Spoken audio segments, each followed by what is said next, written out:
has all of my Apple products just been a lead up to now I have a car that knows everything in my iPad and iPhone and all that stuff. Jeez, Yes. that actually sounds nice. I'd like to buy now. The answer is yes, without a doubt. Welcome back, everyone, to another episode of the Wheelhouse. We are at episode number 9, following a moderately successful live episode that we had at the very successful ASOTU. And shout out to everyone that came up and told me that they are listeners. I think that we're up to 8 now, or 9 maybe. Kyle's kids, my kids, Cirillo. Yeah, it's growing. It's growing. That's the important part. That means to me. Yeah. So with us today, and also familiar from the show that you've seen previously, Matthew Haken, dealer principal out of the Metro New York area, Paul Daly and Kyle Montier from ASOTU, and Jennifer Suzuki, president and CEO of eDealer Solutions and Processes, and all things people related in dealerships. So I'm going to start out real quick here. We saw, right? So for example, that what we saw at ASOTU and what we saw with meeting people there, and some of us like these types of meetings and some of us don't. I just wanted to hear 30 seconds from, and some of you are going to have slanted interests one way or the other, perhaps, but 30 seconds, the gatherings like this still, I mean, because now granted, not like ASOTU, but there's a lot of different gatherings. Do they still have a place? And what do they need in order to make sure that they still have a place, in order for it to be something where we continue to get great participation and great collaboration like we saw this past week? So if I could grab 30 seconds and Kyle, I'd probably start with you on that one. Oh, dang it. I was going to take notes. Yeah, we got a recap meeting in 2024. Well, now that I've blown a few of my seconds, I think the crux here is that content and conversations are the major part of these events, and if we can lean into curating better content and incentivizing better conversations, then these will continue to grow. I like it. Jennifer? Yeah. Oh, Anytime you get a bunch of people together, especially people in the industry, you get experts, SMEs out there, I think it's always good for attendees to be able to interact and have better discussions with people, because you can be a passive listener. And a lot of times when you go to conferences, you're a passive listener, but when you can get involved, that's when I think you start to see real results. So if there's certifications maybe involved, or there's something that allows me to grow and develop my own personal development, my skill sets, in a way that is actively participating. As long as you're actively participating, you'll do it. Mm-hmm. Yeah. Okay, Matt. Yeah. So for me, listen, you got to go with a mission and you got to work your butt off when you're there. I was literally like DMing all the people on the ASOTU app. I had a mission to just network with as many people in the EV space as possible, which I loved. I connected with a lot of people. I wanted to hear about all these insights on used EVs. So that was awesome. And I got to say, our dinner, we had a group dinner with a bunch of attendees, and that was like amazing. I wish that was mic'd up. That was amazing. So 100% lots of value. That dinner looked like it lasted into the next morning. So it's good. You said no comment. No comment. No, we should have had that mic'd up. I mean, that dinner is a whole nother podcast. I don't know what we'll call it. Well, I'll leave that up to the people that make the kind of decisions. We just mic the next ASOTU, we mic 100% of the people 100% of the time. They don't have a mute button. A lot of chewing. Oh, absolutely. Right? Or, yeah. I convinced a few people, maybe David Long was one of them. I didn't let him go through with it, but I convinced them that there was a charity craps table. And then when they came by and they saw us at the roulette table, and they were like, "Oh, so what?" I'm like, "No, it's a charity roulette table." Roulette table now, yeah. Nice. All right, Paul. Let me wrap this round up with you. What are your thoughts? I think culture of the event plays a major part. Some events are around just like being away from work and acting like you're away from work. Some cultures are around how can we help one another. So I think the culture of the event you go to is super important. I once went to like the NADA for boat shows. I spoke at that, was astounded that during the sessions, no one was on the floor. Everyone was learning, and it blew my mind. And then at ASOTU, No one was on the floor during the sessions. Everybody was in one. So I think that just goes to show the culture of improvement. So that's it. Beat my time. Nope, that's all good. All right. Do I get points for that? For opening rounds, I can't just it's conflict of interest. Really. Okay. So I can't, fine. and Okay. right? I'm good with But that. we'll start. He just learned what conflict of interest was this week, threw it out there. I did. Buzzword, boom, done. It doesn't mean you're interested in conflict. Somebody's like, bingo card, conflict of interest. He said it. I do still want to play bingo. When Kramer is on here, we're going to play bingo. We're going to play Kramer bingo. But at the next ASOTUCon, I would like to sponsor the bingo cards. Done. By sponsor, I mean, I'm just going to show up with them. All right. So listen, before everyone gets super carried away telling us how much EVs are selling, like I just want to point out, as you know, we are a bit of like some, not mythbusters, but we're like the realism folks. So let's talk about Rivian, right? So like over the past few months, their stock has been just climbing almost 46% in the last 3 months. Their production has increased 120% from the 7,400 vehicles ish they produced last year. And their deliveries are up 140%. Like all of this sounds great. And you can read all about it in Market Watch and everywhere else. Except the Wall Street Journal also points out that Rivian is essentially losing $33,000 every single time they sell a car. They had an $18 billion stockpile of cash, which to me sounds like a good amount. But no, they've burned through half of it already. And so with all of these reports of production and how many more cars they're selling, their stock's actually still down. But is there anything viable here? And is there, and the thing is that I always get tripped up at when people talk to me about this kind of stuff is I'm like, I don't have $9 billion to burn to see if it'll work type of a thing. And I can't lose $33,000 every time I sell a car. Am I missing anything here from anybody else's point of view? I mean, I was driving on the highway. I drove home from ASOTUCon. It was a 6-hour drive. And I passed one of the Rivian, I can't remember what it's called, one of the SUVs. It's an R something. It was an awesome looking vehicle. Mm-hmm. Like I noticed from the back. So I think that's what they have going for them. The vehicle's got like awesome appeal. It was super cool. My wife, I don't know if you can make money, but you look I don't good. know, but that's what you got. I mean, sometimes that's enough for a little while. I don't know what their cash burn rate is and what the expected rate when they raised money was, but my knowledge of SaaS these days is like your cash burn rate is way higher than than the cash that you're making for a significant amount of time, especially when you're starting with that much cash. So I'm not one to shake too much of a finger. Still sounds a little weird to me, but Can you have an earnings call when you're losing 33? It's a not earnings call. Is that what it is at that point? It's not. It's they're selling the sizzle. The math doesn't matter. I mean, the math doesn't matter. It doesn't matter. None of that 18 billion in funds in PE or VC or stock funds that came to it. They never even thought twice about that. Straight voting machine. The stock price is a voting machine. So all I'm saying is that there's another side to it. So people will tell you, look, how many more electric cars people are selling. It's like there's another avenue. There's another thing that you have to consider here. And it's the fact that it's, for most of us, if that was any of us, that wouldn't be sustainable, right? Like I can't go into a sales meeting and be like, hey, our average loss per new car sold down to 33,000. Why? But if you could be like, I convinced the general public to give us. What was that, Jen? I mean, a lot of good companies lost money at the beginning part. I mean, I don't know if these guys are going to shake out. A lot of people think they're not, but apparently there's a big market for really expensive EVs. Because most of them are expensive. That doesn't, they're wildly expensive. Rivians are not cheap. Those are that's a luxury car. Right? So Paul, what were the accessories like on the RS1 that you saw on the highway? Was it have like a roof box and skis or was it just stand up? It just looked good. It was just throwing dollars. Was it covered in mud? When I passed it in my Lincoln. I'll tell you what, I wanted to buy one of those. I really did. You did? Honestly, like for me, I don't have confidence in the company yet to even know that I'm going to get the kind of service that I need on that car, 3 years down the road. They could be goodbye. I think it's not a car that I'm confident in just yet.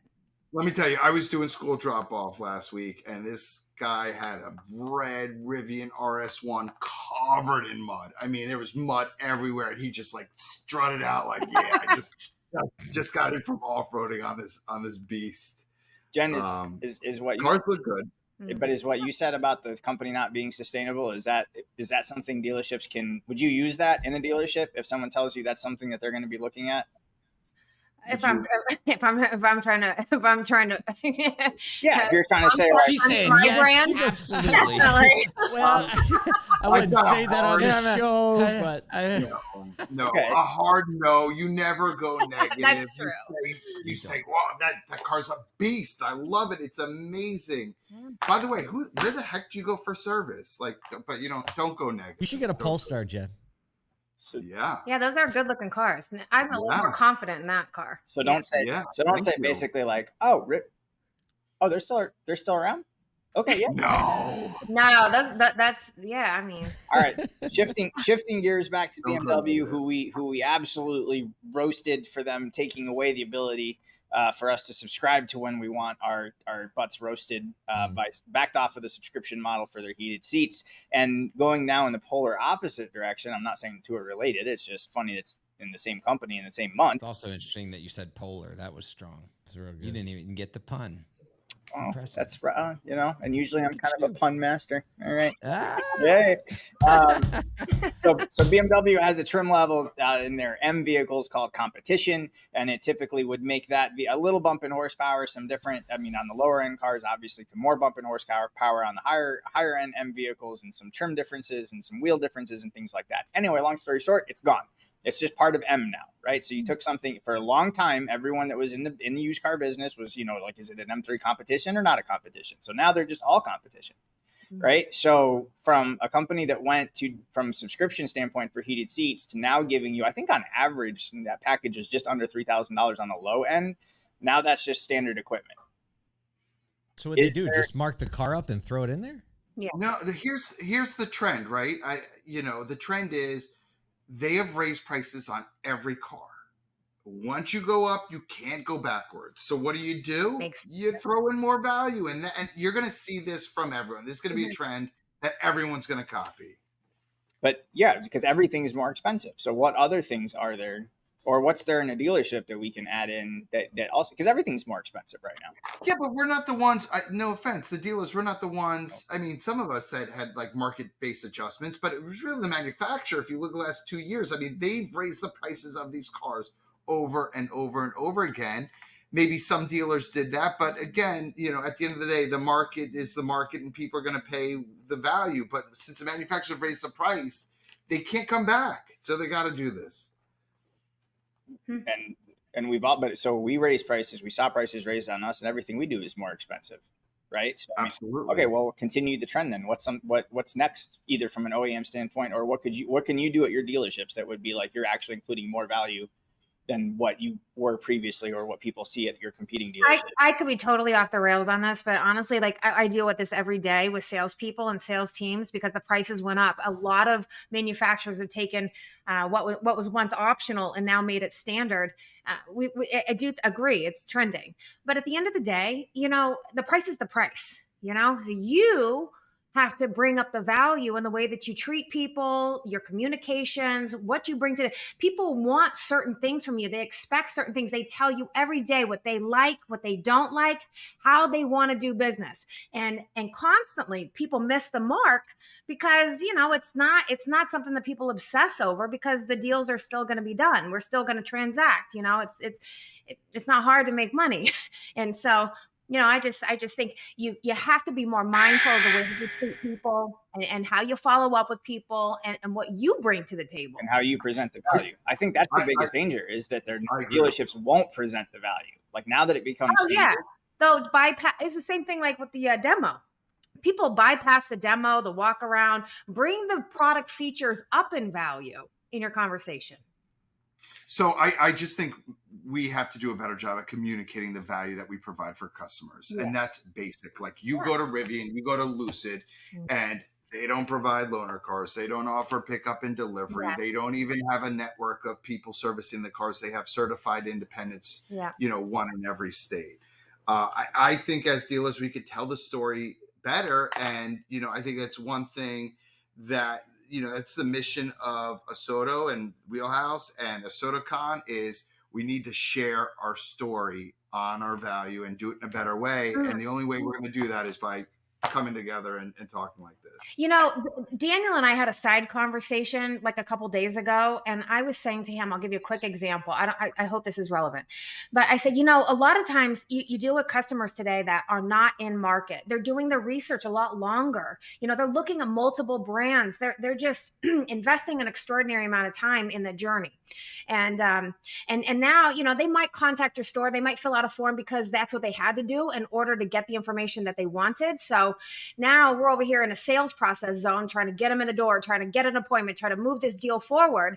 And after about 3 days of being ghosted, say it's an internet lead, you know, they're telling you something. And when you see the high volume of these types of customers, like I see them, I say, you got to change the message. You're sending the wrong message. You're missing the mark. They don't want to be sold. Stop sending them stuff like checking in, touch and base, follow up junk. You know what I mean? Like, start branding your store. So Daniel has, something that a lot of stores don't have, but he has a mobile service unit. I talk about this literally all the time because this is a solution to a big problem. You can't get an appointment for 3 weeks? Don't worry about that. We got a guy. You know, he's going to come to your front door. No, I love all of this. But the thing is that the salespeople don't talk about it. They don't talk about the extra layer of that we're providing. I think what you're saying is like, they don't know. We've been offering added value for years. We just don't know how to clearly communicate it to our 100%. Yeah, and in the follow-up now, it's got to be more brand based. It's got to be more service based. It can't be like, hey, you still in the market? Hey, do you want to take a test drive? Like, literally, no one wants to hear it. That's why you got ghosted. I think the main key here is like the in the follow-up part. We could start with that. Yeah. Right. Well, I mean, it's like doing our own propaganda. Like we're the worst at doing our own propaganda, right? So I think that is a topic that I have coming up in a future episode when we'll have Jen back. Is that a lot of times our competitors in these aren't so much disruptors in the industry so much as they are just eating our lunch because they're better at explaining our own stuff than we are. And so, and I also, by the way, here's a quote that I meant to bring up earlier and I didn't write because of the way things are. I didn't write down who the quote's attributed to, but the quote is, politeness is the poison of collaboration. Ooh. And so if I could get love people more than you do cars, but then on the back have that saying on it also, like that would be the t-shirt. Is the lightning round going to be a guess of who said that? No, don't Google it now. All right. I think everybody knows I didn't say it. Definitely not. I definitely did not. That's way too clever for me. The Apple iCar, but this is going to be this. There's so many jokes about the iCar coming, and there's going to be an actual Apple car. It's going to be at least $100,000, they think, and it'll actually have a steering wheel, which they initially thought maybe it wouldn't, and pedals and stuff like that. But I don't even know if this is going to be sold through an Apple store. I mean, I'm not being funny, but like the Apple store is a model of a specific type of retail environment. And when we talk about, you know, companies that make things desirable and are able to communicate and really connect with their client base, I would think Apple stands at the forefront of that. So am I going to have my lunch eaten now by a new iProduct, and that's going to just work with all of my Apple products? Has all of my Apple products just been a lead up to now I have a car that knows everything in my iPad and iPhone and all that stuff? Jeez, yes. That actually sounds nice. I'd like to buy now. The answer is yes, without a doubt. Yeah, you will. I believe at some point you'll be competing in that market, and I also believe conversely that you'll be converting. You'll be competing in the market where Tesla has a phone. Because the phone and the car are the two largest opportunities for data aggregation, and both of those are just data companies. I'm excited for my GM phone. I'm just kidding. They kicked Apple out of it. In Alpharetta, Georgia, there's like a mixed retail, housing conference center called Avalon, and there's a Tesla store pretty much across the street, like a really small street from an Apple store. And the Tesla store is probably 25% the size of the Apple store. And you could easily fit a car in that Apple store in the same way Tesla fits two cars in their little Tesla store. I don't know. Maybe they'll buy Rivian's stuff. and you already have an Apple Card that you can apply and get through your phone. I mean, is the Mhm. Apple Do I ecosystem? get 2% back on the car purchase? That's my question. Is there anything I can do now, and so that I'm not like sitting here 3 years from now going, "Gosh, there's so many lessons I could learn from how Apple came to market with their iCar." Is there anything that I can do now? Yes. Make Let CarPlay be available in your new EVs. CarPlay is available. Well, not if you have a Por- GM. In Uh, yours, but I not in just GM's. saw, I just saw Porsche moving the seats with Apple CarPlay, starting the car, putting the air conditioning on, Hey. taking over the controls in the car. Can a standard dealer, can I become Apple-esque in my Ooh. retail environment? Gosh, you are at the mercy of your OEM for a lot of that. So No, you're not. No, I mean, yeah. do you have delivery specialists like geniuses? Oh, is that like, what you pull mean? the Apple-esque? I car? thought he was talking about product. No, I mean just in general, like what could I do Oh. to be more Apple-ish? Yeah. Yes. I think the way that you become the most Apple-ish is really own trade cycle management, right? Like really understand how to move a customer from one purchase to another and the cycle of getting them through to that and making it just ridiculously easy Easy. to do so. That's But let me say one thing. Apple, like, they do their classes and they're like packed with people. Like, learn how to do this. We try those classes all the time. No one wants to learn Because more it's about your it. car. But I bet if you know. did classes on how to use your iPhone, people would show up. Yeah. You should Yeah. just do that. iPhone hacks from TikTok. Just absolutely, just literally teach an Apple class. I don't know. I mean, I know a dealer group that has 100 people in a showroom every time they do. That's true. Those types Use of your things. car. What are they doing? They have a dinner and they have a learn about your car and they invite everyone from that quarter. All right, well, to Apple purchase doesn't your do vehicle. food though. Yeah, that's the key. Okay. Food. Free gifts. Food. Right. And I'd like to Right, and you Okay. say your net margins aren't good enough to invite 100 people in to create. Like, what if each of those people becomes your highest profit center over a 20-year period because they've believed in your brand so A much? 10-year period.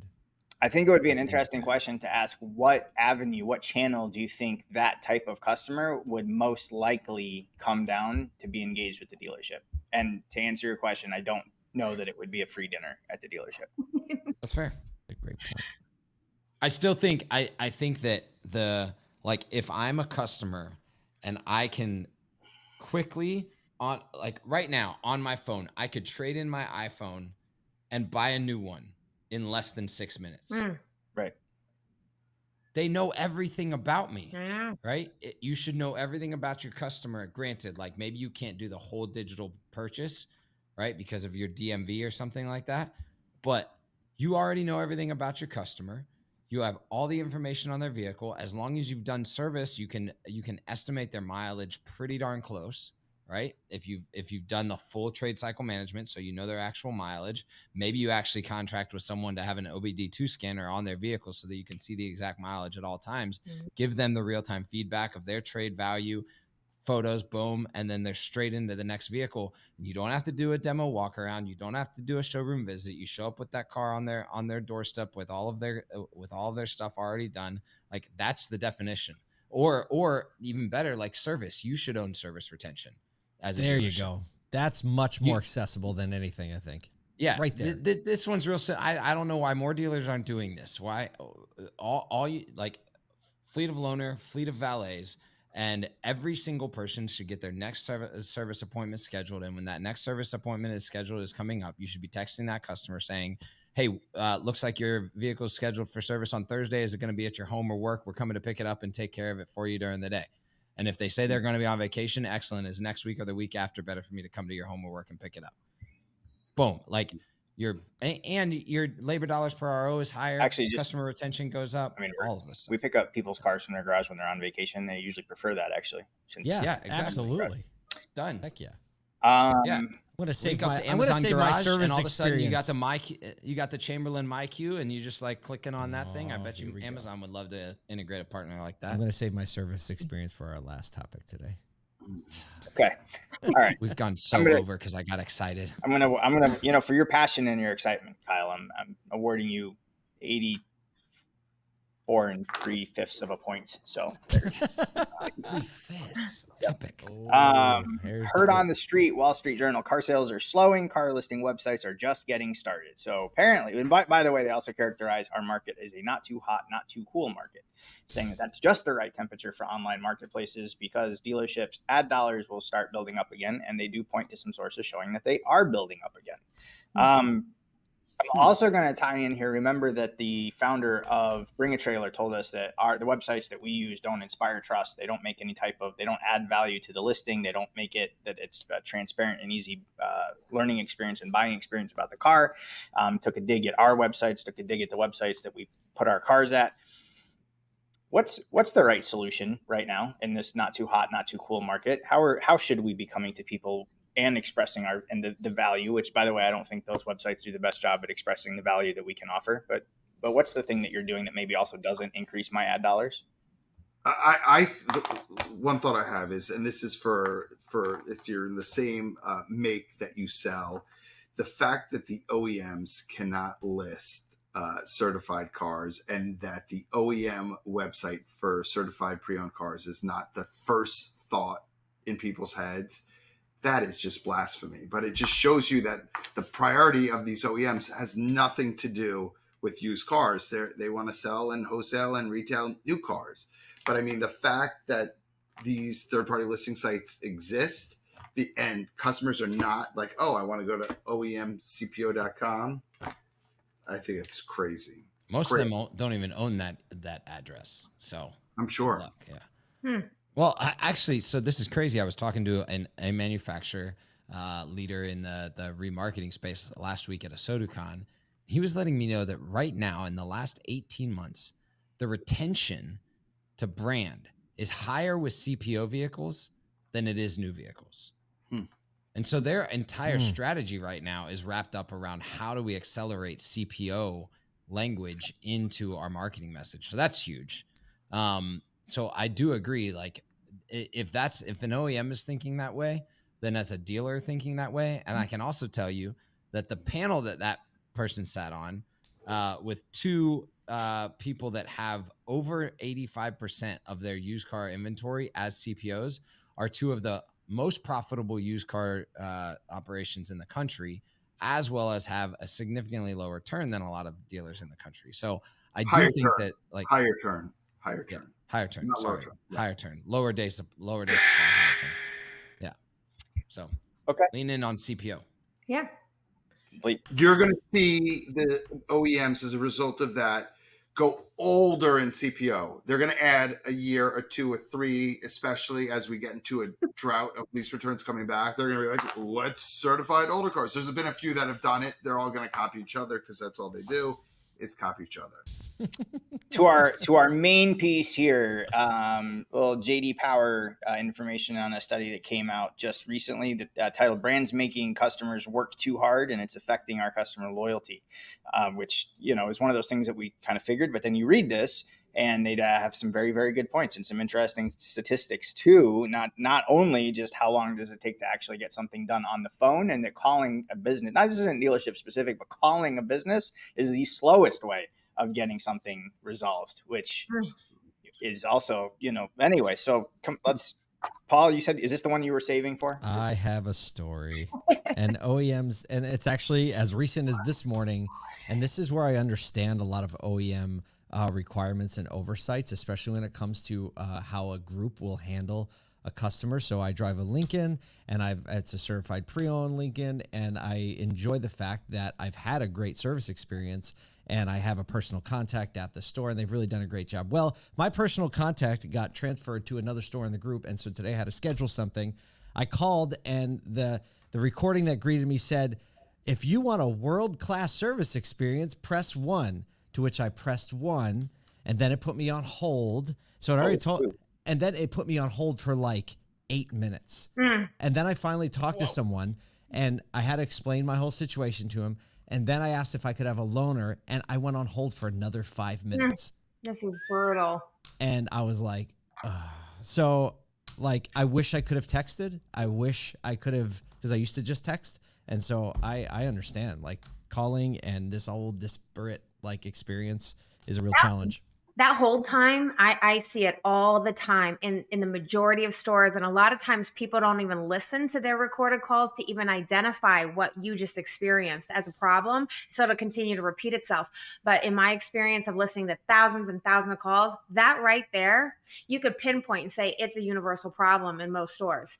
You know, this is why I think, you know, systems like that of AI involved can at least get moving along and do some of the tasks that the caller might need to have done instead of being put on hold or being able to talk to somebody immediately. I mean, that hold thing is a deal killer. This 18.1 minutes is like right on the money.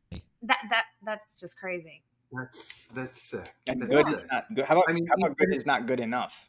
Right, which is something like we teach. I feel like I teach that at our store from like just a Highline perspective. But one of the things that I've always said is like it doesn't have to be Highline for you to know that. That's Yeah. right. Right. Oh, Like, definitely. I mean, you lost your service advisor. I mean, but if you had a relationship with even a salesperson, there would be like, "Yo, what happened?" I can't call the store directly. I can't call the Lincoln service Yeah. department. Yeah. Well, good news is I have LinkedIn. I know. What are we? 4 hours? It's nothing. Calm down. It's nothing. I'm on my way. Jen's going to buy a We'll come Polestar. pick it up. I'm going to get my Lincoln service. Matt's just picking up business left and right over here. Plug. But let's be That's not my specific. style. Well, let's be specific, right? Good is not good enough. So if you want to build a long-term customer advocacy and lifetime value, if it, you know, you have to be where someone would describe you as great, excellent, or perfect. And if you're just saying that it's a good experience, they're saying that you're on a net promoter scale, you're losing at least 10. And if you say you're just okay, you're basically poor. At that point, you're down 45 points in that. Then get it right the first time. Easier said than done, certainly, but like the emphasis on like, what if we were just to focus on getting it right the first time, what would the benefit to us be? And we know what happens when we don't get it right the first time. Too long to resolve a problem, especially on the phone. Phone is just one way, but it takes too long to resolve a problem. Is that because we're not delegating in the dealership to let people make decisions to solve problems, or is there something else? That's it. Oh, I fully agree. Like, I think that there's too much centralization and not enough democratization of decision-making power in a dealership. The dealerships that I see that democratize decision-making, they get things done quicker and typically are more profitable because their customers keep coming back. I think the other piece of this is like, and granted, in Paul's story, went to another store in the group, but one piece that I see is that the reason why in our industry we see the lack of customer service is because we have a high volume of employee turnover.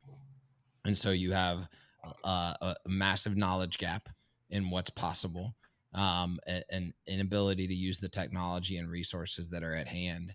And then also like Matthew was saying, like nobody to reach out to, nobody that you know there. And if we can solve the employee retention problem, we can solve the customer experience problem, I think. Jen, 30 seconds on this. What are you hitting?